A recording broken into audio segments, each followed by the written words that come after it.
So now evil in English has a lot of connotation. En français, c'est le mal. Ça se traduit pas. It doesn't translate as well. Donc il y a le bien, there's the good en anglais, et après there's evil. Evil. Mais evil en français, traduit, c'est le mal. Et ça, il y a quelque chose de différent parce que le mal, moi je peux avoir mal à la tête, mais je peux pas avoir evil of the head. Ça se traduit pas. It doesn't translate. I suppose it depends on what I suppose it's...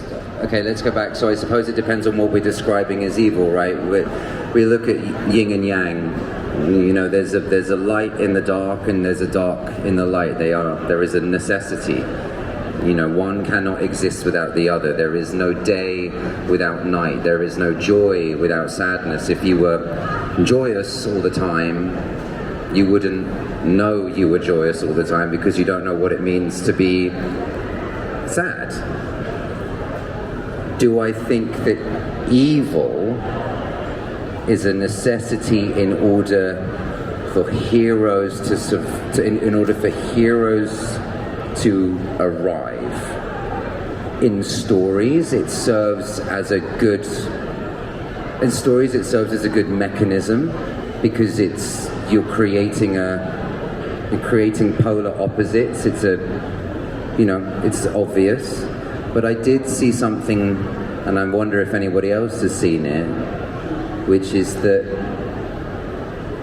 the hero will kill you to save the world, but the villain will kill the world to save you. Oh, I like that. I got that on Instagram. No. I'm coming. What did you say? Qu'est-ce que t'as dit? Le héros serait capable pour mourir pour la personne qu'elle aime, alors que le vilain serait capable de mettre le feu à l'univers entier pour toi. Oh, so romantic.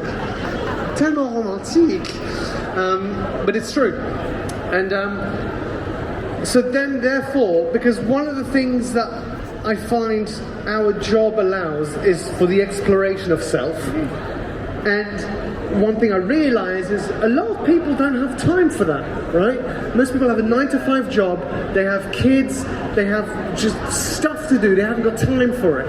And so one of the things that the exploration of good and evil has allowed me is to find myself at peace in a world that's constantly confronted by quote-unquote evil, right? The thing that's happening with Russia and Ukraine, Israel and Palestine, all that sort of stuff.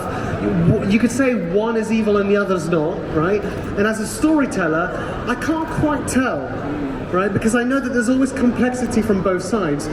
Has it allowed you actually to be almost a zenful, peaceful creature, or do you still struggle with the day-to-day atrocities and stuff like that? Oh, I struggle with day-to-day atrocities in the world. Don't get me wrong, like, I'm finding it increasingly hard to open up any news application at the moment and be consuming any form of news media right now. Like, I am finding it deeply concerning, the state that we're in.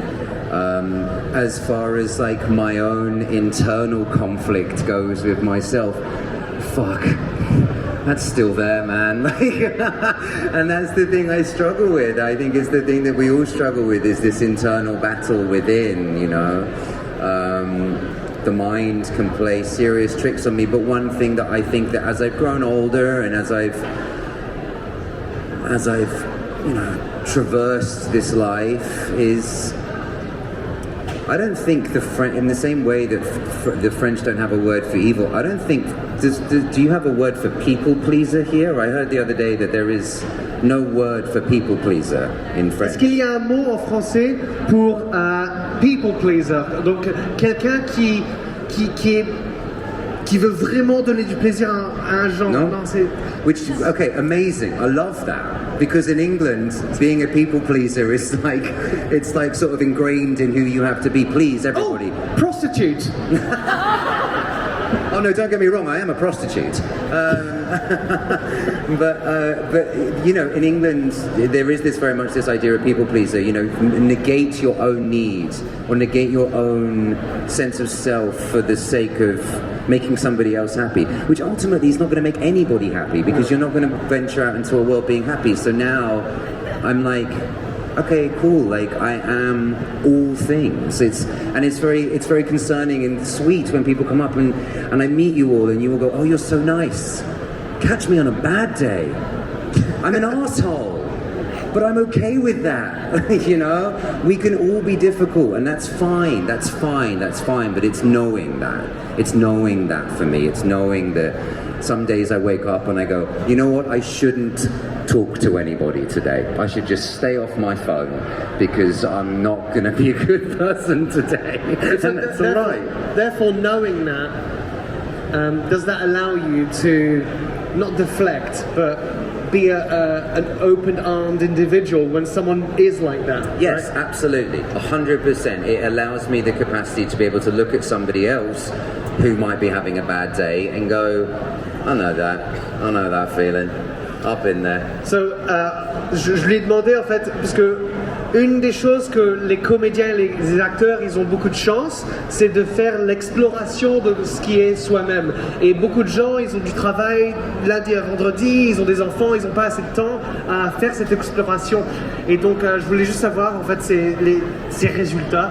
Et il y a toujours, et en fait, il disait qu'il y a toujours une bataille en nous. Tu sais, il y a le yin et yang, il y a le noir et blanc, le jour et la nuit.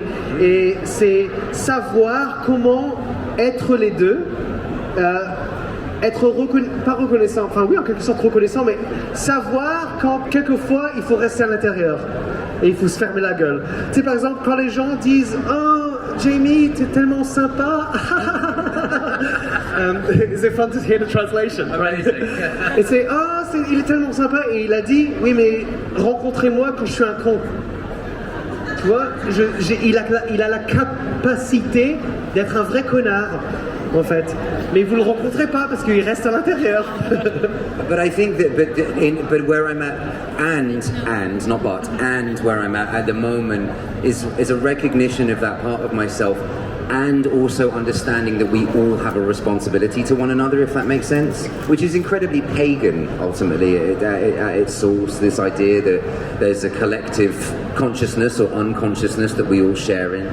And it's the responsibility of the individual to decide how the individual goes out and expresses themselves in the world and interacts with their fellow human beings. Which is why, if I am having a bad day, I won't talk to anybody because I don't want to pass that off. I don't want to hand that over. Again, art, a wonderful tool to be able to express that within self. You know, it's if I'm painting. And I paint badly. I do not paint well. Do not think that I'm a painter. But you know, I often find that my color palette is very, very dark. It's a very dark color palette. I mean, look, and I find that there's a level of catharsis within that. And I know I have some friends here who have been to many shows that I've played in the past and have seen me in full catharsis mode of getting as much out of me as possible, and I think that we all need that. I think that we all need that in whatever form. I'm waffling now. No, it's nice. It's nice coming from Vecna, you know. Vecna allows me to do that as well. Avant qu'il est arrivé, vous êtes tous déguisés, quoi. Vous êtes tous des comédiens en quelque sorte, et on a tous une responsabilité à agir. Et une des choses qui est utile, c'est l'art, d'accord? Donc soit c'est comédien, musique ou peindre, par exemple il peint, c'est une façon de sortir toute cette peine et cette douleur et cette toxicité, c'est une façon de la sortir et de créer quelque chose de beau en fait. Et lui il le fait, il peint and he sings. Am I correct to say that you are still a musician? You still do that at the same time? I do, yes. Yeah. Yes. Beautiful. Bon, on a un petit peu de temps. We've got a little bit more time, so now I'd like to invite